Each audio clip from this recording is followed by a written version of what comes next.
these flags and nothing would happen. I'm pretty sure there's a lot of other countries that if you go start waving around a bunch of flags, you're gonna get junk bugged, or you're gonna get put in prison. Like it's not gonna go over smoothly for you at all.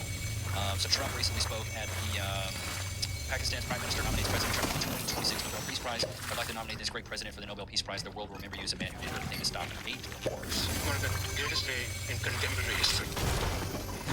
Because peace has been achieved after untiring efforts. Efforts led by President Trump, who is genuinely a man of peace, who has relentlessly and untiringly worked throughout these months, day in and day out, to make this world a place to live with peace and prosperity. Love it. I would say that Pakistan had nominated President Donald Trump for Nobel Peace Prize for his outstanding, extraordinary contributions to first stop war between India and Pakistan, and then achieve ceasefire along with his very wonderful team. And today, again, I would like to nominate this great president for Nobel Peace Prize. Right, nobody said that about Biden. Not one person said, I want to nominate Biden for the Nobel Peace Prize. Nobody said that. Nobody's ever said that. Bro, this is great. President Trump has now ended conflicts between Thailand and Cambodia, Israel and Iran, Rwanda and the Democratic Republic of the Congo, India and Pakistan, Serbia and Kosovo, Egypt and Ethiopia, Armenia and Azerbaijan, I think that's Azerbaijan, Israel and Hamas. Trump is the peacemaker president. That's what I'm saying. How can you hate on this man now? And you guys know I'm not super, I never really was political. Until the stuff with Charlie Kirk happened, I was never political. But once that happened, and in chat, let me know if this happened for you guys. Once that happened, like a light, Loki, free.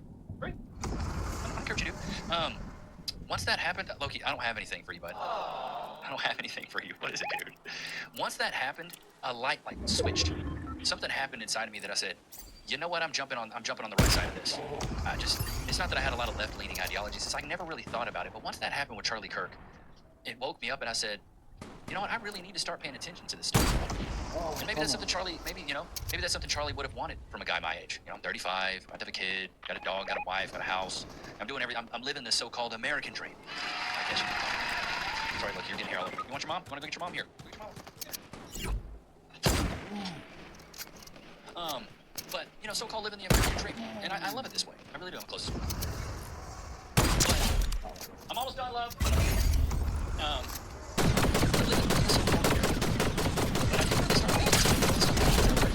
And said, you know what, maybe I need to start focusing on this stuff, not just for me. Now I have more the influence, and, not to say that I was an unimportant individual, I think you can still be you're not an influencer or something like this, but now my voice carries a little bit more weight. You guys watch me for a reason, and you just watch the laughs, and I think that's great. I try to provide the laughs, but also try to provide a little bit of respect as well. Because I think there's just two sides of this, and right now, I feel like, a lot of us are on the right side of this, because, you have people like this online that just say despicable things that I think is just pure evil. Why aren't we shooting back at them? Can anybody explain that to me? I don't own a firearm, but if I saw an ICE agent, it would brick right to their fucking dome. So why are the armed citizens not shooting back at them? Because a lot of the left doesn't own guns. Stupid. Conservatives own guns, and they're usually much smarter when it comes to what they do with those said guns. Exclusive, Joshua W., a conservative at Oklahoma State University, spoke with us after he reprimanded by his university for giving a speech honoring the death of Charlie Kirk and promoting free speech. Let's see if the volume's good on this. Wilson, and I am a student at Oklahoma State University, and I am the university chair for the OSU Student Government Association. On September 10th, I had the privilege to give a speech honoring Charlie Kirk while wearing the Turning Point hat, this one right here, which I received while volunteering for Turning Point for Charlie's Change My Mind event last spring at OSU. The week following, I was called into our advisor's office and told that my hat was, quote, triggering, unquote, that I should talk to people that do not look like me, and that my year, quote, was going to be fire jet Kirk plane that I acted in partisan. Now, following that conversation, I reached out to media outlets who were finally time to share these stories. Then the stories went viral and my and through that I became the people nuts. Through it all, voicing was never updated in this situation. I simply reiterated almost the exact same statement as the CPA, but rather via email. And this is why I think the Department of Education, with these kids, they're teaching these kids some useless things. You're going to school and you're getting these meaningless degrees that you can't get a job with them. You can't really do anything with it.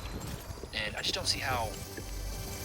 I can't see how a lot of these people can say Trump is evil after he's doing things like this. The fact that the Free Palestine crowd is totally silent on this peace deal that just happened between Israel and Hamas, it is the biggest step towards peace that we've seen in this 2-year war. The fact that they're silent about that just shows that it's never really been about peace. Peace has never been their top priority, because this is a huge step towards peace. But because Trump brokered this peace deal, always just been about their ideology and virtue signaling about their ideology. And their ideology does not allow them to give Trump any credit, even when he brokers the most major peace deal that we've seen in this 2-year conflict that has left roughly 67,000 Palestinians dead. If they actually cared about peace, they would be celebrating in the streets. But that's not the objective. They're outside of the ICE facility, throwing tear gas and holding up flags from other countries and, being combative and getting arrested. That's what The objective is to virtue signal about their ideology.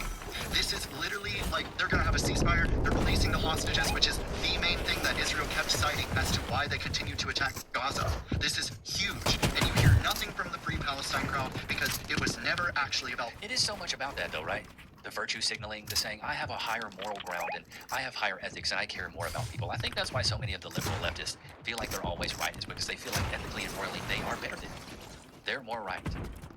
When in reality, what we see from their actions is that they're the most unaccepting people. The most unaccepting people you can absolutely imagine, especially when you look at these riots and other things like that. So for years now, hideous left-wing groups with bullhorns have been taking over college campuses, marching and rioting in our streets, saying they want peace in the Middle East and to free Palestine. And President Trump has now freed Palestine, so where are these protesters? In their filthy kivas, holding up signs of President Trump saying, this is our dear leader. Where the hell are you? Where'd you go? Exactly. Your bullhorns run out of batteries? Where are you, camping out to thank President Trump when he lands back at the airport for ending the war? Isn't that the point? This is what you wanted, right? You wanted the end of the war. You wanted Gaza to go back to the Palestinian people. Well, Trump just delivered that. And he did it. And they'll never thank him for it, ever. They say free Palestine, he does it, and they're like, no, that's still not good enough. With the backing of Israel and all the Arab nations together. And the people in Gaza are celebrating. Well, so where the hell are you? Stuck in your little tent in Colombia? Did your balls fall off? As a prerequisite to being part of these protests. But, nonetheless, be intellectually consistent. Okay, we're gonna go ahead and do a ball check. No balls, he's good. And for once in your miserable lives, can you just, give the guy a W? And didn't he just give you what you want? You've been frothing at the mouth, behaving like domestic terrorists for the last couple of years in our country because of this conflict. And Trump just delivered to you, I think, generally, everything you want, and now, I can't wait till there's gonna be so many TikToks that come out of people talking about how, they're hating on Trump. The Protection of Women and Girls in Sports Act. Apparently, this just passed. What is this? It says Republicans 219 yes, Protection of Women and Girls in Sports Act. Democratic 203 nay. Not a single Democrat voted to protect women's rights. Bro, what?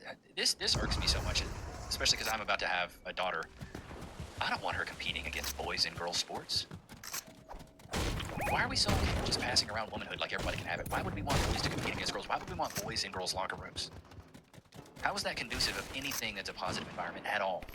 How? This makes no sense to me. It absolutely makes no sense to me. How people aren't, how are you not against this? Or when Katie Porter the other day was talking about a PDF file and talking about how, they're just attracted to children. There's nothing wrong with that. She's saying that's their identity. I'm telling you guys, it's just, the further I get into this, the more I see it's just good and evil, bro. I don't know what else to say. Is there something else I'm missing here, Chad? I don't know. Let me know what you guys think. We'll keep doing some of the relationship stuff, but we're going to start trickling in more of these things. So make sure you guys tune in every day for the madness that is our world today. But I hope you guys enjoyed today's episode. Loki's not here because he wanted to go be with his mommy. But I hope you guys enjoyed today's episode. Don't forget to like, comment, subscribe. It's good to have you guys out, man. Until next time, peace.